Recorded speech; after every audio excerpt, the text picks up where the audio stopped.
If you'd like to purchase tickets for any future home games, there are a number of convenient ticket locations where that can be done. There's a ticket office open 7 days a week on the street level. There is a ticket office at the foot of the Vanderbilt Avenue ramp. There's a ticket office in Pennsylvania Station. And you can make ticket reservations at any Howard Close store, or you can order your tickets by mail, addressing your request to Ticket Manager. Box seats are $3.50 each. Reserve seats are $2.50 each, enclose 25 cents additionally for postage and handling. And right now, in order to allow our stations to identify themselves, we pause now for station identification.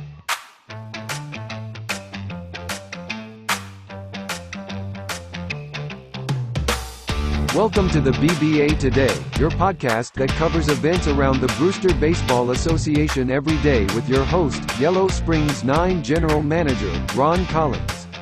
And now, let's get on with the show. All right, and welcome to episode 7 of the podcast. It's going to be a spectacular conversation again, even better than all of the rest, just like all of them are. Today I have Stephen Lane, who is the general manager of the Long Beach Surfers, the gentleman who will soon be training Danya Chekhanov to the Yellow Springs 9, if all of the rumors are to be believed.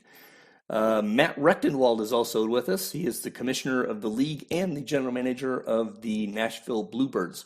Today we're going to talk about something that actually Matt put into my brain a few days ago, and it's been percolating, and that is payroll, and in specific, some very low payroll teams. Just to kind of tee this up a bit, the league averages $87.8 million in payroll. My Yellow Springs 9 are at the very top of that list at just under the $110 million salary cap. But a few days ago, Matt made a comment to me that where he said that we have several teams that are running very, very low payrolls. And when I put my eyeballs on the list and saw those 3 teams are Montreal, Twin Cities, and Wichita, with Charm City just a little bit below that. And those 3 first teams are all kind of super performers this year. Great performance, low payroll. And Charm City was kind of a media darling of expected to be a high performer. So I thought it would be really interesting to have these 2 fantastically experienced general managers around to bat this about and see what we can come up out of it. So thank you, Stephen. Thank you, Matt, for your time here today. Our pleasure. Pleasure. Thanks for having us. I feel like I've heard that before. Deja vu. Deja vu all over again. All over again. I still got to learn how to hit that red button, man. That's all there is to it. Anyway, without going too far astray here, let me open it up just by kind of generally throwing out there, what are your guys' thoughts when you see this extremely low payroll with a couple of really high-performing teams? Well, my first thought is Montreal, we've been talking about for the last couple of podcasts, how good they're doing. You expect to see these teams with really low payrolls have a really low average age. Montreal does. They're averaging 25.32 years per player.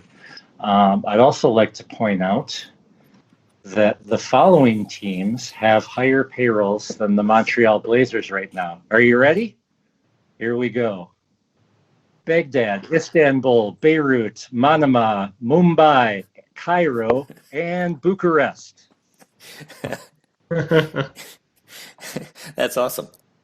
Also interesting to note that the team between the BBA and the UMEBA with the lowest average age is none other than the team with the highest payroll, your Yellow Springs 9. There you go.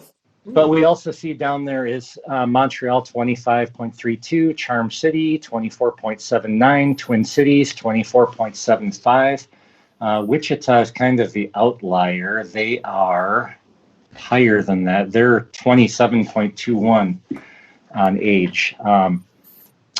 We talked about Montreal and all the good young players they have. So clearly they have just a ton of people on their team right now playing for the minimum. Obviously, over the next 6 years, that's going to change. Stephen, what do you think? When if I'm doing a data analysis and when I like to make a graph, not as often as Ron, but when I do, I look for outliers. And there's some outliers here, Montreal especially. You've got most of the teams around the average, plus or minus 5 to 10 million.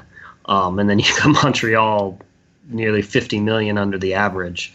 So yeah, like you said, Matt, it's a lot of guys on min salaries, and that can only last so long. You make that graph comment as if not everyone just sits down at breakfast while they're eating their cereal and makes a graph of something. Is that? I don't understand. Like Montreal right now on their 40-man roster has only 5 players that are not in auto or RBers right now. They only have 6 players making more than $1 million. Their highest paid player is Kevin McKeith at $4.84 million.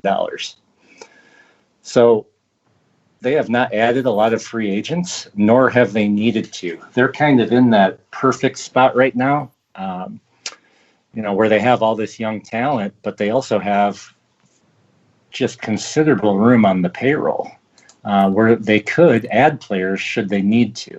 Yeah, that makes me ask the following question as far as what do you expect them to, they've got the teams like the Twin Cities and the Montreals, who I think as a general rule over the past couple of days, I've gotten the feeling from the community that they feel like Montreal and Twin Cities are real. Wichita is another low payroll team. They just have had a couple of injury issues. Nigel and I had a little conversation about their depth or lack thereof. So perhaps Wichita may be on their way down. Charm City was underperforming and all that other good stuff. Perhaps they will turn the corner and perhaps not. But the bottom line is all 4 of these teams are low payroll. Do you expect to see them go to the free agent pool next year? What do you think, Steven? I think they should. I think a team like Montreal may be tempted not to, but obviously they're a very good team. But there are some places where I think there could have been upgrades this past off season with a free agent or two. On a 1 to 3 year deal. To make an immediate improvement to the team without handicapping them as these young stars move into arbitration. I think that there's only so much money you can stockpile before it starts disappearing into the ether. So if these GMs are smart, which I believe they are, I think we will see them spending some money. Here's a forecast. You guys tell me. Take the. Is it a over under thing? I don't know. Say that there is a huge arm on the free agent market next year, and you've got both Montreal and Twin Cities vying for it. Over under $45 million for that first year? Obviously, we're speaking of Ernesto Ramos right now. Ouch. Which I'm serious. I was just getting to the point where I was going to come and say the upcoming free agent pool is not incredibly deep, but there are a couple of top line guys, namely one being Ramos. Would Montreal spend $45 million a year on him? I didn't say a year, the first year. Oh. $45 million over under. Over. Yeah, it takes a certain type of GM to make that deal, but that's probably the smart move is go heavy on year one and year 2, because Ramos in particular at 27, he's going to want a long-term deal. So he's not a guy you're going to be able to sign for short-term. I'm looking at Montreal's future salaries right now with our projections. They're projected to crest in 2044 at $61 million. Yeah, I would guess that that's a fairly conservative estimate, especially the way we've seen some arbitration prices go up lately. But yeah, that's still, even if it's 10 or 15 more than that, it's still a huge amount of room against the cap. Yeah, I picked that 45 number specifically because of a couple of the old stories around Tunabaka and Savage, were 52 and 60 million in their first years. So that the market will be interesting to watch there. Talk to me, what do you think these four teams, I'll add Charm City in there, Montreal, Twin Cities, Wichita, and Charm City, are we seeing the four teams that will be the dominant teams, maybe not this year and next year, but within 2 to 3 years, will we see the reign of those four teams coming in, or are they still going to have to knock off the Kings? Well, it's all speculation until it's done. Well, of course, but I want you to speculate. That being said, I'm looking at farm systems as well. Of the four, Montreal still has four guys in the top 100. Charm City's got three there, or two, one of which is already in the bigs. Twin Cities with three, and then we're talking Wichita as well. Yeah, they're in there as a very low payroll team. So who is performing? Wichita has exactly 0 prospects in the top 100. I would say Montreal is a for real contender. I think they have everything set up to be one of these perennial powerhouse teams, assuming Jeffrey stays the course. With the other ones, I'm looking for a little bit more, before we crown them. If you want to crown them, crown their ass, right? Yeah, Stephen, what are your thoughts? Yeah, I agree. I think Montreal is the most real of the four. I think their farm is fine, but they don't need a good farm right now, at least for the next 6 or 8 years. I think I agree on the assessment of Wichita. I don't think they're as good as their record indicates right now, and I don't see much in their farm to be excited about. Twin Cities, I think, would probably behind Montreal there. They've got a really, I don't see any holes on the roster. It's kind of astounding. And they've got a few pieces in the minor leagues. So yeah, I think at the end of the day, I would tend to agree. I look at Twin Cities and I see the Calgary of the future coming along. They're just a steady, solid performer who could step up any particular year. Montreal looks like perhaps if they do a Aaron kind of a deal where he pick up one big guy like he picked up Cannon, the one piece that he needed to suddenly turn him into a beast. And Charm City, I would feel much more comfortable about Charm City if I thought that Charm City was going to be moving up last year, and they didn't really, and then they have come out of the gate slow again this year, so I'm wondering whether they're squandering their time or not just by raw happenstance. Wichita clearly needs a whole lot more depth before you'd start to put them in there. The other question that came to mind, and I haven't had any time to really look at it, is historically, is this situation odd with these low payroll performers? It made me wonder, do we know who the lowest payroll was to win a Landis? Oh, geez. No, I sure don't. Steven, do you have any idea? I don't have any idea. Jeez, Ron, you're putting us on the spot here. I know. I haven't done my homework on that either. I was just wondering if you had a feel for it. If Montreal were to pull this off somehow on a 36, 7, 8 million, whatever payroll, that would be like an astounding story right there. Absolutely. Yeah, I think they've got the talent on the roster to do it, but I don't recall a team with that low of a payroll ever being in it. The only example I can somewhat think of was Atlantic City, but then they went out and bought those two really expensive pitchers. Yep. One of them was Eduardo Lopez. Damn it. 2022, they had a payroll of $87 million that year.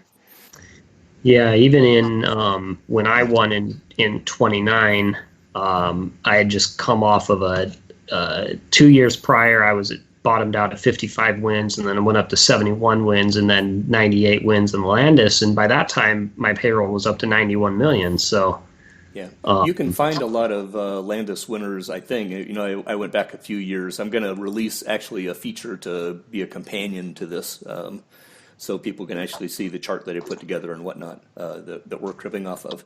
Because, you know, you must have charts. I mean, I don't know if you can have a conversation without a chart. I mean, Jesus. But you can find Landis winners who are down in those, pretty far off of the salary cap. I don't know that there is a direct correlation between close to salary cap and salary and Landis winners, but I've not, going back a few years, I've not found anything that's even close to some of these guys. So it would be the lowest. Yeah, the lowest one I'm finding, just scrolling through, is Hawaii 2025. It looks like they were at 84 million for their payroll. Oh, there you go. I see a Des Moines 1998. Now, you know, who knows how accurate that is, but a payroll at 74. Oh, yep. There you go. Man, the league historian is coming to the table here. He's bringing his chops to the table.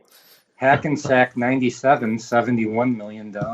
Well, this is riveting radio right here. It is. It's kind of like the BBA today meets the AFBI. Hey, Braun, what's the lowest payroll that the 9 want to land us on? oh, man. Let me pull that knife right out of my heart. Wow. I think let me bring this to the end on that. Do you have any other final statements that you'd like to make around payroll and how you see things moving out toward the future? Will other teams be in this situation? Is this perhaps a remnant of the big drafts that we've had here recently over the past 5 years or so? What are your thoughts? On the way out, what's your one-liner? I'll get my one-liner is spend to your budget, man. If you've got payroll flexibility with budget and cap, spend it. You know, you can find a spot. You can always find a spot for a guy on a 1 or 2 year deal. I'll say a couple things. You know, for a team like that has that much cap room, there are teams out there looking to dump guys that will not only give you the guy for free, but probably also give you a spec to go along with him. And secondly, I have your record, by the way, and it's 2001 Las Vegas Hustlers, 70 million. There's the target, guys. There, you see it in front of you. Alrighty. Well, thanks for your time here today, and we will bring it to the end with that, and look forward to another riveting episode of the baseball today. Jiminy Christmas. The BBA tomorrow. Thanks, Ron. Thanks. I'll be out on that. Every step of the way today has just been whatever.